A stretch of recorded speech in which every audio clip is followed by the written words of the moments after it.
Pues buenas tardes, bienvenidos una vez más a Casting Strategies. Hoy vamos a hablar de un tema del que se ha hablado mucho, hay mucha literatura al respecto, que es las spin-offs. ¿Cómo se puede ganar dinero con los spin-offs? ¿Y qué son los spin-offs? Pues son esas empresas que surgen porque se desgajan, se separan de otra empresa más grande. Esto es muy típico hacerlo cuando pues dentro de una compañía muy grande surgen negocios nuevos que pueden tener más valor por separado que dentro de la propia compañía. Es decir, la compañía, todo el valor de la compañía no refleja el valor de esta pequeña, digamos, microempresa que ha surgido dentro del ecosistema de esta gran compañía. Es algo que se hace con bastante frecuencia y de lo que en España precisamente no tenemos muy buenas experiencias. ¿Y a qué me refiero? Me refiero a Iberdrola Renovables, me refiero a Terra de Telefónica y me refiero a una serie de compañías surgidas de las grandes compañías al calor de, en este caso, al calor del mercado, es decir, bueno, pues va muy bien la tecnología, pues Telefónica saca Terra, ¿no? Lo vendió carísimo, luego ahí perdió dinero todo el mundo.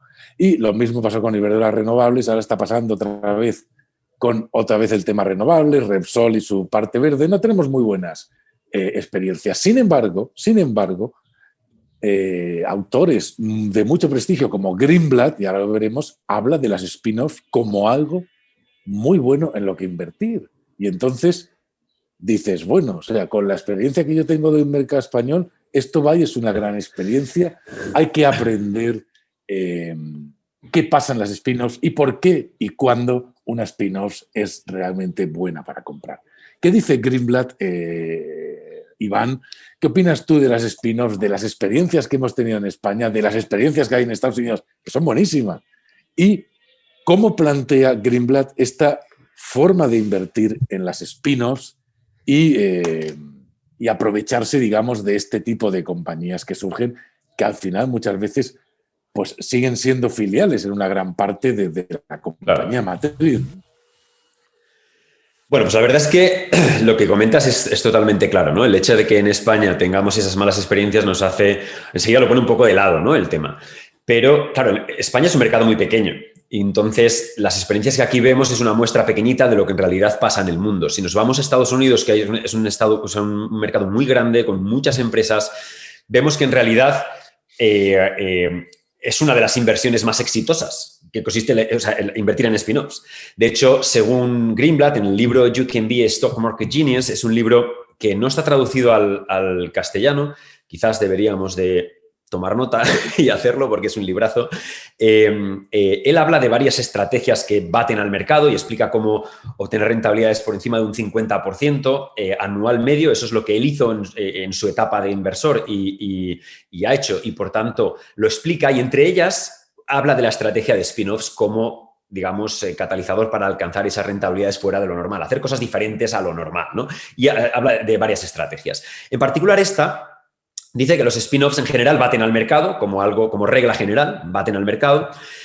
Seleccionar, digamos, las inversiones, o sea, tus inversiones entre el universo de spin-off puede resultar mucho más rentable y, digamos, en mejores resultados que la media en general de los spin-offs. Es decir, si tú haces un cherry picking y seleccionas las que tú consideres adecuadas de manera activa, de entre ese universo de spin-offs, puedes batir por mucho incluso la spin-offs que ya media que supera el mercado, es a lo que se refiere.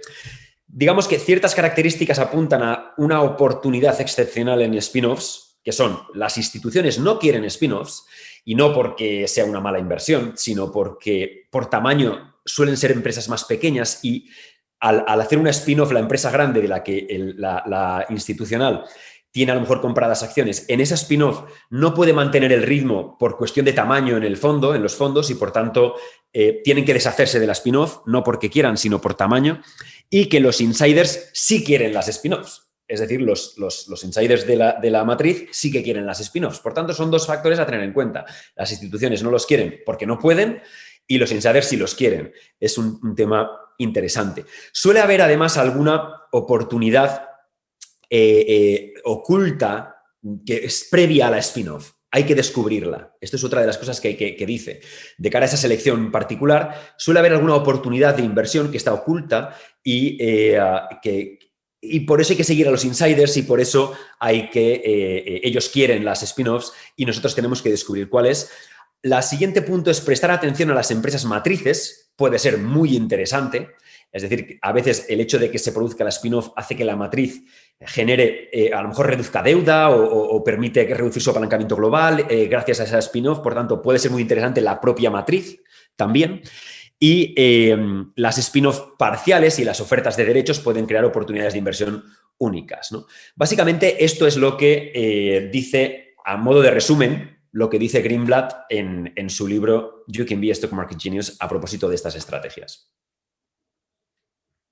Claro, aquí hay bastantes cosas que deberíamos sentarnos a un análisis profundo, ¿no? Porque estás comentando varias cosas que me parecen interesantes, ¿no? Uno de los primeros cosas y es que hay que preguntarse es ¿por qué la empresa matriz hace la spin-off? Luego, ¿cómo es la spin-off? Porque muchas de las spin-offs americanas es simplemente creo una compañía nueva y reparto las acciones entre los accionistas de la matriz en la misma proporción. Correcto. No es lo mismo que yo creo una filial dentro y vendo un 30%, que es lo que, por ejemplo, ha pasado aquí con estas que comentábamos. Es muy diferente, ¿no? Una es una filial cotizada, claro. Otra es una spin-off que queda que reparto las acciones a los accionistas actuales. Y entonces es cuando se produce lo que tú dices, ¿no? Que las instituciones empiezan a vender porque esa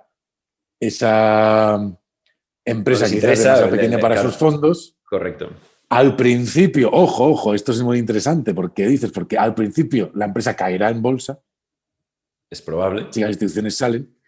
Y ese es el momento, yo creo que Greenblatt utiliza para entrar en esa empresa y recoger, digamos, primero la regresión a la media, ¿no? De decir, bueno, ya han dejado de vender y puede haber una regresión a la media y además la oportunidad que puede haber de valor oculto. Correcto. Detrás de un movimiento institucional que nada tiene que ver con la valoración de la compañía, ¿no te parece? Claro, estoy totalmente de acuerdo. De hecho, efectivamente, él plantea esa entrada en esa fase en la que los institucionales venden.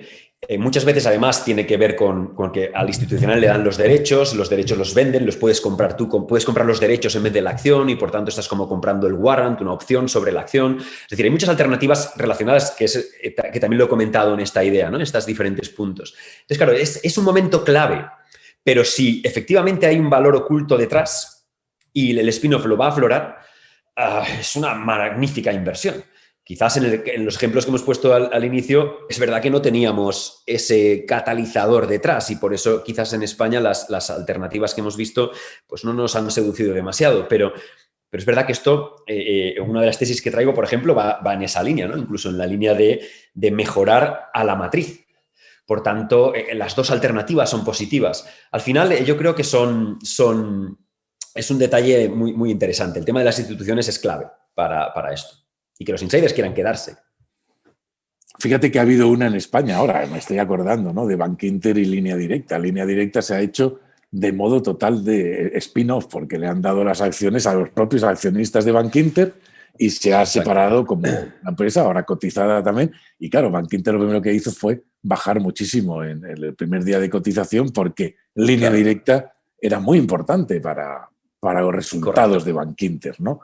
Luego ya, y claro, estos movimientos muy bruscos se producen los primeros días. Luego todo esto viene a su tranquilidad y ahí es cuando puedes empezar a hacer buenos negocios si entiendes el valor de las compañías, ¿no? Y la clave, yo creo que la clave de esto está en un buen análisis, ¿no? En un buen análisis. Y en ese sentido, por ejemplo, hay casas de análisis, hoy que vamos a hablar de esta casa de análisis americana que es The Age, que hace precisamente, y en Estados Unidos y en el mercado americano, análisis de compañías, spin-offs y otras situaciones especiales, crédito, tal, cosas especiales, diferentes, ¿no? No el típico análisis que te hacen de Google o de Apple o de cualquier compañía normal, sino empresas en situaciones diferentes. Y estos análisis, además, bueno, yo creo que son súper interesantes para tener una aproximación a este tipo de posibilidades de inversión si lo quieres hacer bien, ¿no te parece? Bueno, además es que se aprende muchísimo. Quiero decir, el hecho de analizar una empresa bajo la perspectiva de, una vez ha habido un spin-off, entender qué pasa con la empresa matriz tras el spin-off y qué pasa con el spin-off per se tras el spin-off, cómo desde un punto de vista de financiero, cómo se complementan una con la otra, qué es lo que sucede en las cuentas desde un punto de vista de apalancamiento, desde un punto de vista de negocio, desde EBITDA, etcétera, o qué sucede con la nueva. Todo eso se aprende muchísimo con un buen análisis, ¿no? Es verdad que The Edge, Jim Osman es el inversor al frente de esta compañía. Nosotros trabajamos con ellos y nos gusta mucho el análisis que hace esta gente, porque el tema del spin-off es verdad que hay que dedicarle tiempo, hay que saber para identificar esto, ¿no? Entonces, es verdad que tener un research especializado ayuda mucho a tomar a ver ese valor oculto que queremos aflorar tras el spin-off y aprovecharnos de él, ¿no? Cuando invertimos. Y es verdad que necesitamos, o es interesante un research de este tipo, ¿no? La verdad que nosotros con The Edge estamos muy, muy contentos. Es un tema muy profesional, muy interesante y, como comentabas, no hacen solo el tema de spin-off, sino también stress credit y hacen situaciones especiales. Es algo muy peculiar, como comentabas, muy específico de la inversión y no generalista. Pero sí, es muy, muy interesante. De hecho, traigo hasta qué punto... ¿Sí? Sí, no, te iba a comentar que no sé hasta qué punto entre el inversor retail español, tampoco sea americano, la verdad es que no tengo ni idea, pero a ver qué opinas tú, está poco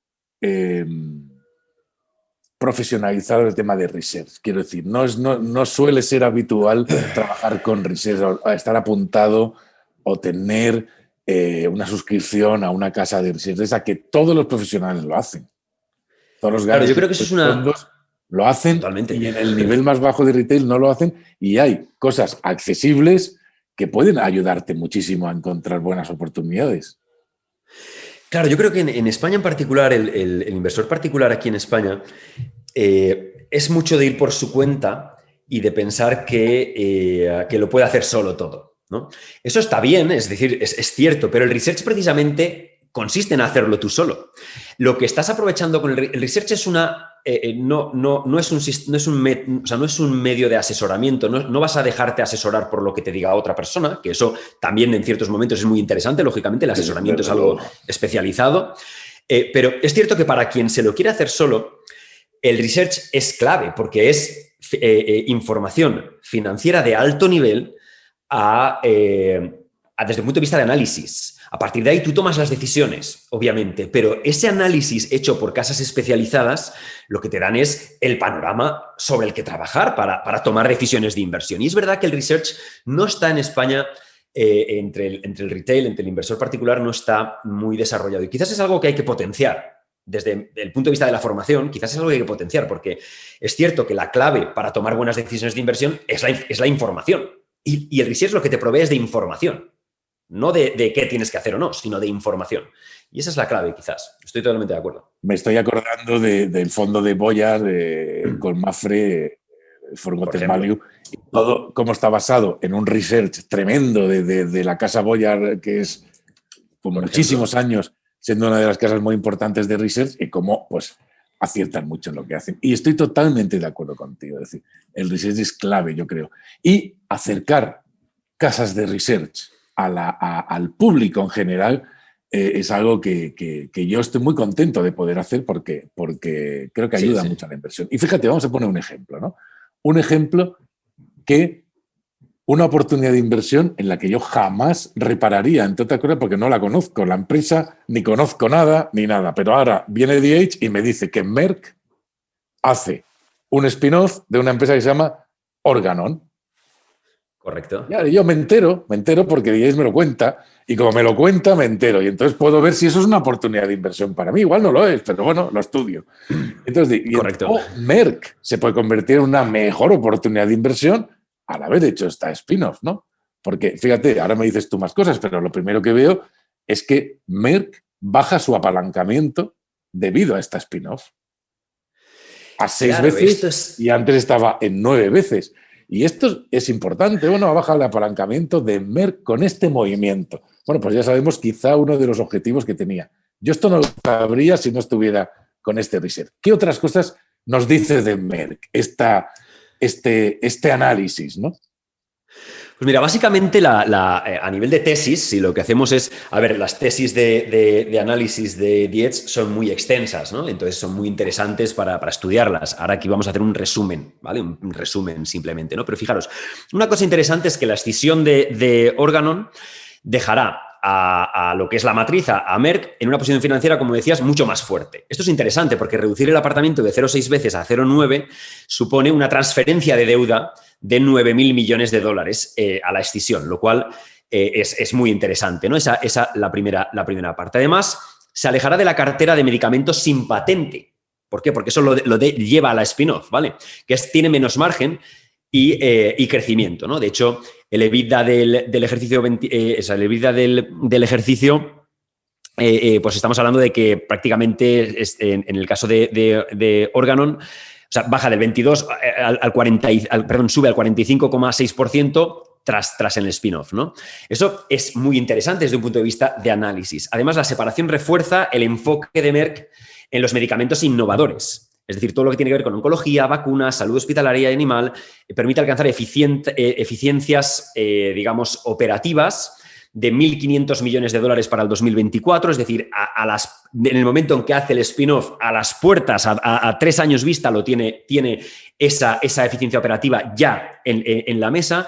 Dicho esto, digamos, la recomendación es comprar Merck. En este caso, fíjate, la alternativa de Dietz es comprar Merck antes del spin-off, porque esto se va a producir, ¿no? Entonces es antes del spin-off por debajo de $72. Pues es interesante. Por otro lado, reduce digamos, la escisión de esta división, reduce su huella de fabricación de salud humana en un 25% y el número de productos de salud humana que fabrica y comercializa en un más o menos 50%, ¿vale?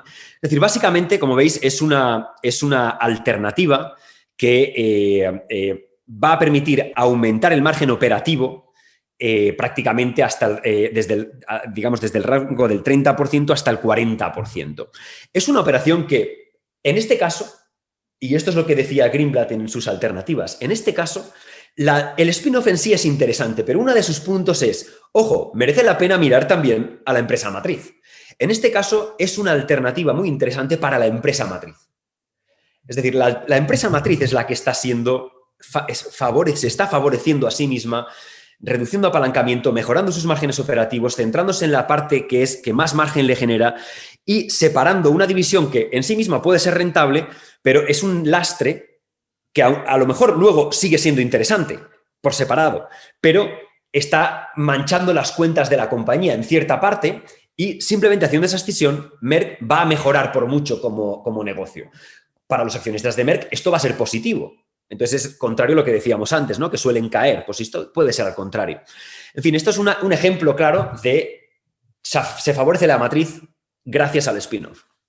Y aquí estamos hablando, bueno, ahí siempre, pues eso, puede pasar eso, puede pasar lo contrario y siempre si piensas en términos empresariales, si piensas en términos de consejo de administración, si piensas en términos de los gestores de Merck, pues te tienes que preguntar siempre por qué hacen esto, ¿no?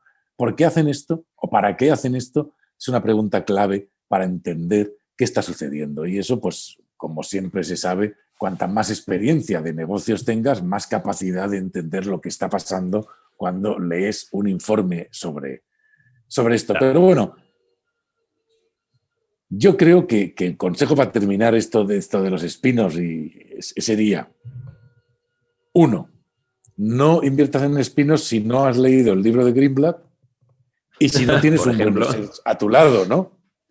Totalmente de acuerdo. Quiero aprovecharme de la inversión en spin-offs. Bueno, pues tengo 2 deberes que hacer. Leerme el libro de Greenblatt y tener una buena casa de análisis, que puede ser DH, que es una muy buena casa de análisis, o puede ser cualquier otra. Eso es lo de menos.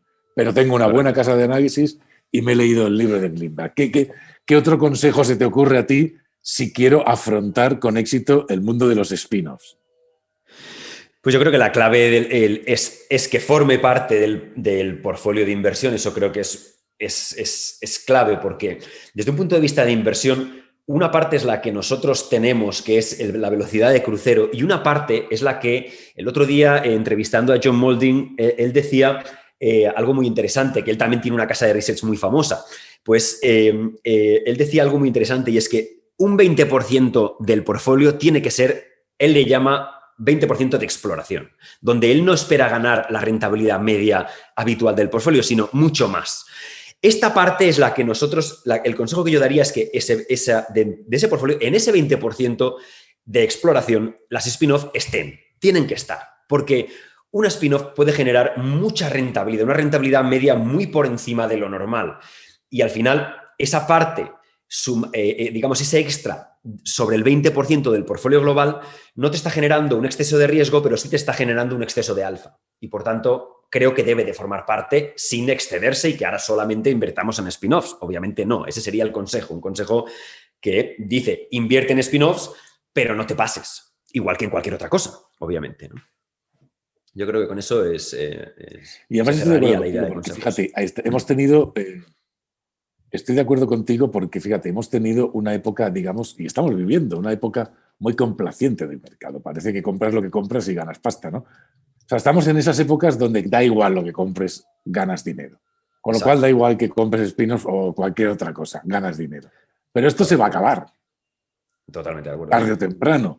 Y entonces habrá que escarbar entre las piedras para encontrar la rentabilidad. Totalmente, que son los momentos esos en los que la bolsa se pone complicada, ¿no? Y esos momentos en los que la bolsa se pone complicada, esta estrategia es una estrategia muy interesante. Porque el valor se sigue creando y aunque los índices bajen, hay empresas que suben. Y esas que suben siempre suelen ser estas en las que suceden cosas especiales, ¿no? Estas en las que están sucediendo cosas a nivel empresarial que están cambiando digamos, la configuración de las compañías. Además, has dicho una cosa que creo que es clave y es que estas empresas permiten, o sea, se crea valor, pero además crea valor como un hecho de facto. Es decir, en general una inversión, cuando nosotros tenemos la expectativa de que una acción suba, es porque esperamos la creación de valor futuro. Por tanto, con esa expectativa compramos. Un spin-off genera valor en el momento en el que se produce por matemáticas financieras. Entonces, entender eso es muy interesante porque lo tienes ya. Y ahora será que el mercado lo recoja, pero estás generando algo que sabes que desde un punto de vista de matemáticas financieras encaja ya, si ese es el resultado del análisis, ¿no? Entonces, efectivamente, creo que ayuda mucho en esas etapas donde la gente cree que es fácil ganar dinero en los mercados financieros porque todo sube y, por tanto, da igual dónde te punte, la gente se cree que es el rey del mambo, pero cuando las cosas ya no pintan del mismo modo, cosas de este tipo y con esa, digamos, manera de pensar donde se distribuye un portfolio de manera adecuada, pues esto puede ayudar mucho, está claro, sin ninguna duda. Pues entonces, hasta aquí un approach simple, básico a los spin-offs. Cuando veas que en Twitter desaparece la gente que publica sus altas rentabilidades mensuales, es el momento de empezar a pensar que quizá hay que invertir en spin-offs donde se está creando valor en cada momento. Y para eso, 3 consejos muy claros. 1, leer You Can Be a Stock Market Genius o pedirle a Zona Value que lo traduzca si no sabes inglés. Número 2, tener un buen research de spin-off que te haga encontrar las oportunidades, lo cual no significa hacerles caso en todo, pero sí tener buenos research de gente especializada que te ayude a encontrar esas oportunidades. Y 3, como decía Iván, destinar una parte de nuestro portfolio, no todo, a esta, como decía John Molding, uno que yo vengo siguiendo desde hace muchos años, una parte a esa exploración que nos puede permitir conseguir en momentos complicados un extra de rentabilidad. ¿Quieres añadir algo más, Iván, o lo dejamos aquí? Nada, yo creo que hemos cubierto más o menos el tema de las spin-off. Creo que aquí está correcto. Pues os aconsejo investigar a DH y, sin más, nos vemos en próximos vídeos. No os olvidéis que estos son simplemente opiniones personales que nosotros damos para lo que damos, y no damos para más. y que, bueno, pues si no os ha gustado, pues no pasa nada. Pero si os ha gustado, lo podéis compartir, lo podéis compartir con vuestros amigos, os podéis suscribir al canal y podéis seguirnos en nuevos vídeos. Gracias y nos vemos en próximos Casting Easter Eggs.